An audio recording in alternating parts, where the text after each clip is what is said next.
कहानी बंदर और मगरमच्छ। बच्चों, ये कहानी है दो दोस्तों की, बंदर और मगरमच्छ। बंदर जामुन के पेड़ पर रहता था।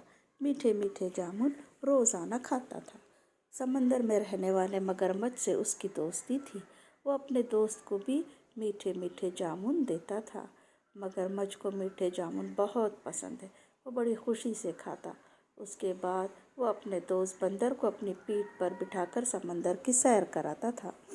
मगरमच्छ उससे कहता कि दोस्त, मुझे तो मछलियों से ज़्यादा ये जामुन अच्छे लगते हैं।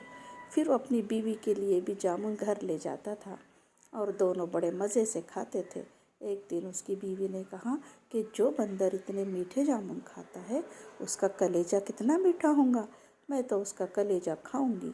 तुम उसको अपने घर दावत के बहाने ले आना। मगरमच्छ ने कहा, अच्छी बात है। फिर एक दिन वो अपने दोस्त को अपनी पीठ पर घुमा रहा था। उसने कहा, दोस्त, आज मेरे घर पर चलो, तुम्हारी दावत है। फिर हम तुम्हारा कलेजा खाएंगे। ये सुनकर बंदर चौंक गया। मछली ने कहा, बंदर, वापस जाओ, इसकी बातों में ना आओ, ये तुम्हें मार देगा। बंदर को एक तरकीब आई। उसने कहा, दोस्त, हम बंदर लोग तो अपना कलेजा जामुन के पेड़ पर ही लगाते हैं। तुमने पहले क्यों नहीं बताया? चलो वापस चलते हैं ताकि मैं अपना कलेजा ले आऊँ। और वो दोनों वापस पेड़ की तरफ चल दिए। जैसे ही पेड़ करीब आया, बंदर ने छलांग लगाई और पहुँच गया और कहा, तुमसे दोस्ती दूर की। बाय बाय, आज से हमारी दोस्ती नहीं। बच्चों, कहानी आपको कैसी लगी?